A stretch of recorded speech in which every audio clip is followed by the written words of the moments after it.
सद्गुरुचरणकमलेभ्यो नमः।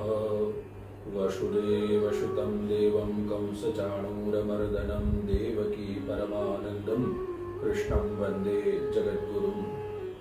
भगवान जगद्गुरु દ્વારકાધીશના ચરણોમાં પ્રણામ કરી આપ સૌને ગુરુ પૂર્ણિમાની ખૂબ ખૂબ વધાઈ।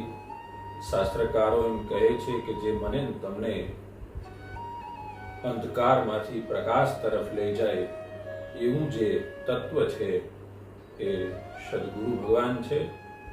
આપણા અનેક મહાપુરુષોએ અને આપણા શાસ્ત્રોએ ગુરુની ખૂબ મહિમાનું વર્ણન કર્યું છે। હું તમે જ્યારે ભાગવતના આધારે જોઈએ ત્યારે કપિલ ભગવાને એની માને કહ્યું કે ગુરુ કોને કહેવાય? તિક્ષવ ત્યાંથી શરૂ કરીને કરુણા મૂર્તિ એવા ગુરુના અનેક લક્ષણોની ચર્ચા કરી છે। ગુરુ મને તમને જાગૃત કરે એવું તત્વ છે। એક ભાઈ કોઈ ભાઈના ઘરે બેસવા માટે ગયા એટલે બહુ વાતો કરી, કલાક જેવું થયું એટલે પેલા ભાઈએ કહ્યું જે આવ્યા હતા એને માલિકને કે ભાઈ તમારે ત્યાં મારી જેવા કોઈ બીજા આવે અને કલાકો સુધી વાતોમાં લાગી જાય તો પછી તમે શું કરો? એને બહાર કાઢવા માટે કઈ બહાનું તો જોઈએ ને। એટલે પેલા ભાઈએ કહ્યું કે કલાક થઈ જાય ને એટલે પછી મારા બાપુજી આવે અને એમ કહે કે બેટા ચાલો મંદિરે જવાનો ટાઈમ થયો, એટલે એ બાને અમે ઊભા થઈએ અને એમાંથી મુક્ત થઈ જઈએ છીએ। સદગુરુ એ જ કરે છે કે જ્યારે હું તમે બીજી સાંસારિક વાતોમાં બહુ ડૂબી જઈએ છીએ ત્યારે આપણને જાગૃત કરે છે કે ચાલો હવે ભજન કરવાનો સમય થયો, હવે ભક્તિ કરવાનો સમય થયો। એ ભક્તિ અને ભજનથી પરમ તત્વને પ્રાપ્ત કરવા માટે શાસ્ત્રકારોએ કહ્યું છે કે આપણે ત્યાં 4 પુરુષાર્થ છે: ધર્મ, અર્થ, કામ અને મોક્ષ।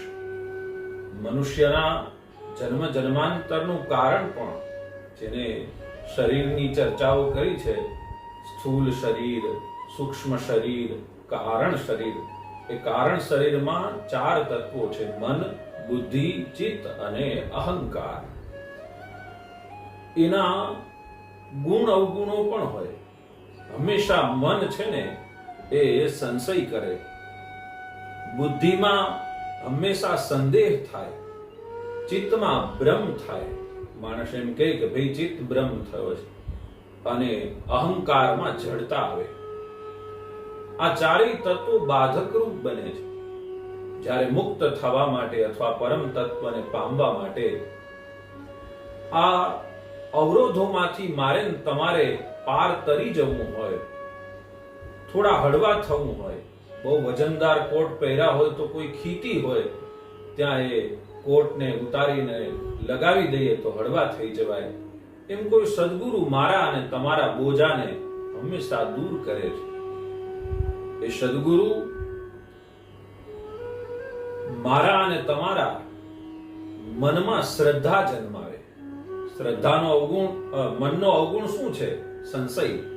પણ એ મનમાં જ્યારે સદગુરુ શ્રદ્ધાના બીજ રોપે ને ત્યારે સંશય દૂર થઈ જાય છે।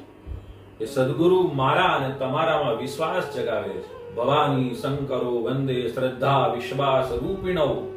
એ બુદ્ધિમાં જ્યારે વિશ્વાસ આવે, અને વિશ્વાસ આવે એટલે સંદેહ બધા ધીમે ધીમે મટી જાય। એ સદગુરુ મારા અને તમારા ચિત્તમાં સ્થિરતા લાવે। અને જેમ સ્થિર હોય પાણી, એમાં હીરો પડી ગયો હોય તો એ દેખાય, પણ પાણી બહુ હલનચલન કરતું હોય તો એમાં કચરાઓ ડોળ જ ઉપર આવે। એ ચિત્તને સ્થિર કરે છે એટલે આપણા બ્રહ્મ દૂર થાય છે।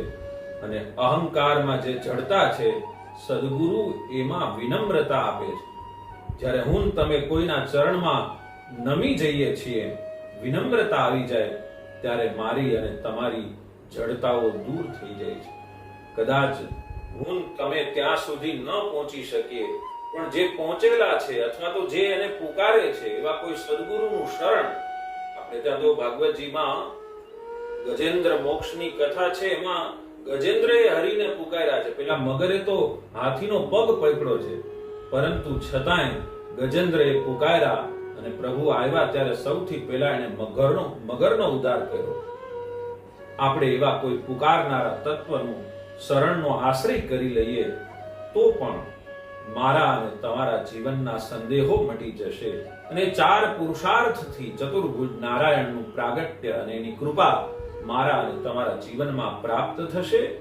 એના માટે સૌથી પહેલા સત્સંગ, શાસ્ત્રોની પ્રતીતિ થાય, એમાં ભાવ જાગે, ત્યારે શાસ્ત્ર મને તમને કોઈ એવા સદગુરુનું શરણ અપાવે, એમાં પ્રતીતિ થાય અને પછી એ સદગુરુ કૃપા કરે ત્યારે આત્મ પ્રતીતિ એટલે આત્મામાં પરમ તત્વનો પ્રકાશ થાય અને એવો પ્રકાશનો પર્વ એટલે કે મોક્ષનું દ્વાર. આપણે ત્યાં પંજાબમાં તો ગુરુદ્વારાથી જ ઓળખાય કે જ્યાં મુક્ત થવા માટે કોઈ દરવાજો હશે, બાકી તો બધી જ ચારે બાજુ દિવાલો છે.